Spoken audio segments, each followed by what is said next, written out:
काम करते हैं। आज के सबसे इंपॉर्टेंट क्यूज़ पर आते हैं सीधा। आज सबसे इंपॉर्टेंट क्यूज़ सिर्फ एक्चुअली निफ्ट मार्केट के लिए सिर्फ ये अर्निंग्स है और कुछ भी नहीं है।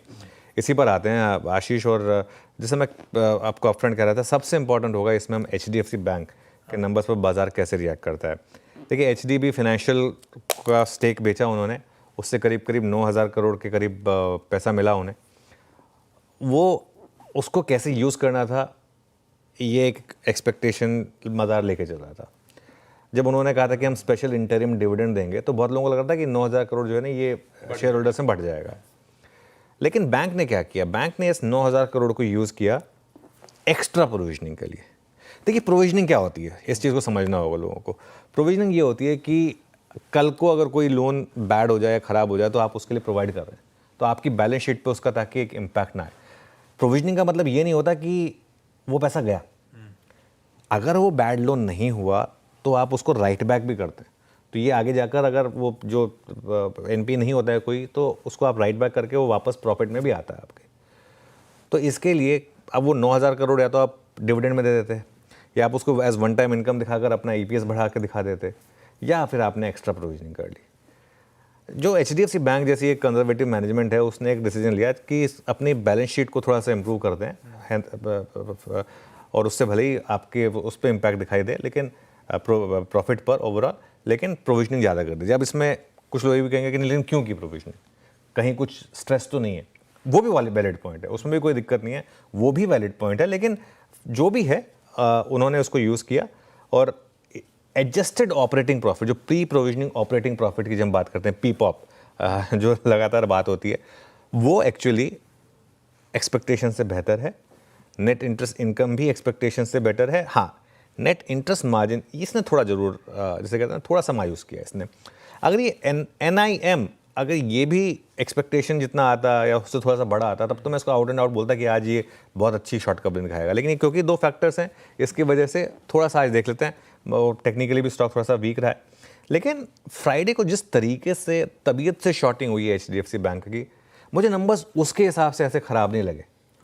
मतलब मुझे ऐसा कुछ ये हाउलर नहीं लगा कि जिससे वो लगे कि भाई शॉर्ट करने के बाद भी स्टॉक गिरे। ऐसे नंबर नहीं लगे मुझे HDFC बैंक के। और अपने हाई से HDFC बैंक करीब करीब 3% करेक्ट हो चुका है। वैसे तो 3.5% है, लेकिन 3% इसलिए मानो कि बीच में एक्स डिविडेंड भी हुआ है, तो इसके लिए तो करीब करीब 3% ये अपने हाई से गिरा है। टेक्निकली भी ये 50 डे मूविंग एवरेज पर है, और शॉर्ट कवरिंग के भी चांसेस हैं। और अगर किसी बड़े FI को बाई चांस पसंद आ गया ना, उसने आके बाय करना शुरू करा यहाँ पर, तो हो सकता है कि आज ये आपको मतलब थोड़ा सा लोअर लेवल पर आपको सपोर्ट भी दिखा दे। ICICI बैंक क्लियरली इस समय बाजार का, जैसे कहते हैं ना, कोहिनूर हीरा है। जैसे कहते हैं ना, इसको प्रोटेक्ट करके रखने की ज़रूरत है, क्योंकि मार्केट में कुछ ही पॉकेट्स बची हैं जो आपको बचा रही हैं, और ICICI बैंक उनमें से एक है। और इस बार भी ICICI बैंक के नंबर देखिए आप, सब पैमानों पर आउट परफॉर्म किया। और ICICI बैंक, देखिए हम सभी ICICI बैंक के साथ ही बैंकिंग करते हैं ना, तो मतलब हम जानते हैं कि उनकी जो डिजिटल बैंकिंग है वो बेस्ट इन क्लास है।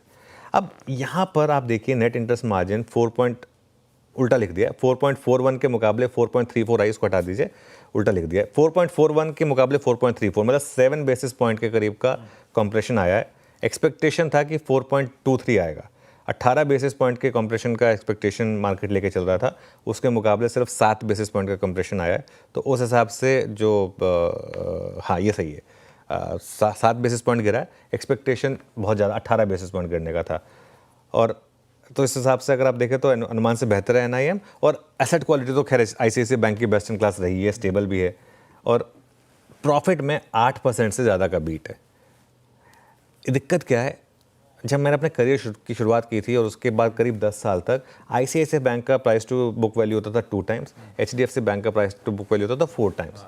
अब वो रिवर्स हो गया है ना, मतलब क्योंकि, और उसका कारण भी है। अब आप देख लीजिए, किसी भी पैरामीटर पर कंपेयर कर लीजिए, ICICI बैंक हमेशा उससे HDFC बैंक से बेहतर नंबर डिलीवर करता है, तो अब मार्केट ICICI बैंक को ज़्यादा वैल्यूएशन देता है।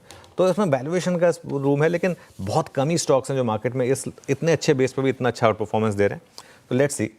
और फाइनली एक रिलायंस के नंबर्स भी हैं। रिलायंस के नंबर स्टेबल हैं। अब देखिए, थोड़ा सा स्टैंडर्ड डिस्क्लेमर प्ले करते हैं, लेकिन क्योंकि इस नंबर को डिस्कस करना जरूरी है, मार्केट पे इम्पैक्ट डालने वाला नंबर है। मुकेश अंबानी जी ने जो स्टेटमेंट दी है ना कि हम हर 5 साल में वो जो डबल करेंगे, वो ट्रैक रिकॉर्ड उनका, मैं एग्जैक्ट स्टेटमेंट बता देता 4 हूँ। से 5 साल में हाँ, बिजनेस डबल करें। ये एक्चुअली ग्राफिक में मिस हो गई है, मैं आपको बता, हाँ 4 से 5 साल में हम बेसिकली डबल करेंगे, ये बात उन्होंने बोली है। और डबलिंग एवरी 4 to 5 years, वो ट्रैक रिकॉर्ड इंपॉर्टेंट है उनका।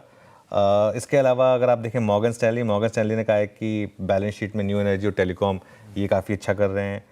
ओवरवेट की रेटिंग है, 1617 का टारगेट दिया उन्होंने। मोतीलाल ओसवाल ने भी 1700 का टारगेट दिया है। तो रिलायंस के नंबर्स को देख के ऐसे नहीं लग रहा है कि कोई बहुत ज़्यादा गिरेगा। ये गिफ्ट निफ्टी क्यों 40 पॉइंट नीचे है, मुझे ऑनेस्टली स्पीकिंग यहाँ पर थोड़ा सा लग रहा है, लेकिन लेट्स सी। ओवरऑल मार्केट को लेकर कोई बहुत ज़्यादा मुझे नहीं लगता कि नंबर्स की वजह से मार्केट गिरना चाहिए। बाकी तो जो मार्केट करेगा वो ऑब्वियसली सुप्रीम है। हो सकता है हॉर्माज और